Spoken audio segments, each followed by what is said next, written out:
Ibn Kathir, the famous commentator on the Quran, says that the occasion of revelation of that second verse, don't eat from what the name of Allah has not been mentioned, mean at the time of killing, was revealed in the context of an argument that some Jews in Medina raised, a rhetorical argument with Muslims. They said to Muslims, is what your knife kill, that means when you kill the animal and say the name of God, it is lawful, and what the knife of God kills is unlawful?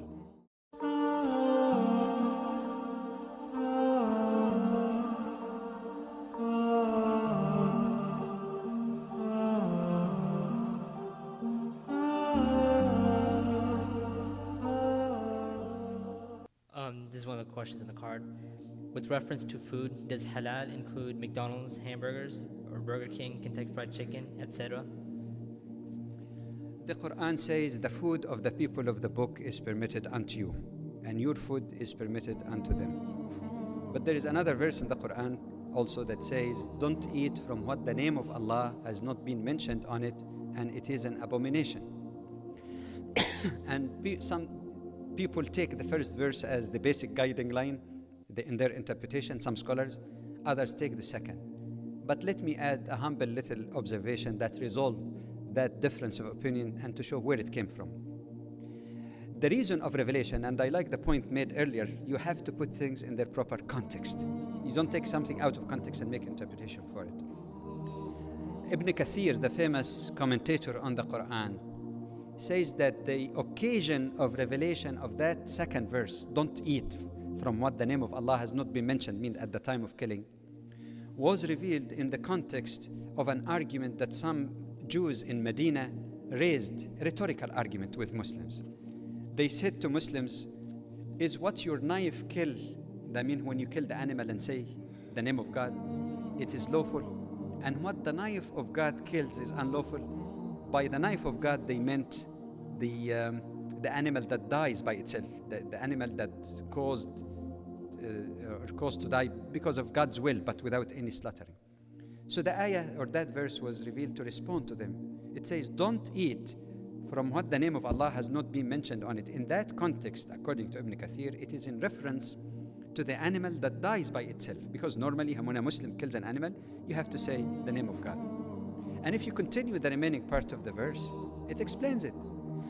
Because it says, وَإِنَّ الشَّيَاطِينَ لَيُوحُونَ إِلَىٰ أَوْلِيَائِهِمْ لِيُجَادِلُكُمْ. Satans or evil ones inspire their league to argue with you. If you obey them, you are mushriks, you deviate from the path. Which shows then that there is no contradiction between the two opinions if you put it in context. Furthermore, one more comment. Quran must be understood in the light of authentic hadith. And in Sahih al-Bukhari, indisputably the most authentic collection of hadith of the Prophet ﷺ.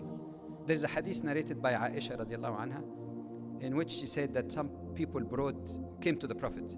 They were new Muslims, and they said, people bring us the meat, and we don't know whether they said the name of God on it when they killed it or not.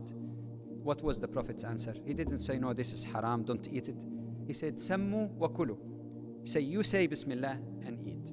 Having said that much, I still prefer the blessing of having an animal killed with the name of Allah mentioned on it. And in big communities like here, I think it should be possible also to get meat with the proper prayers said on it. But it doesn't mean that other meat, which is basically halal, non-pork and permissible, that is killed by people of the book is not permissible. But there are both opinions, and there should be tolerance. If someone feels more comfortable following one or the other, there should be mutual respect and appreciation that it is based on sound reasoning both ways anyway.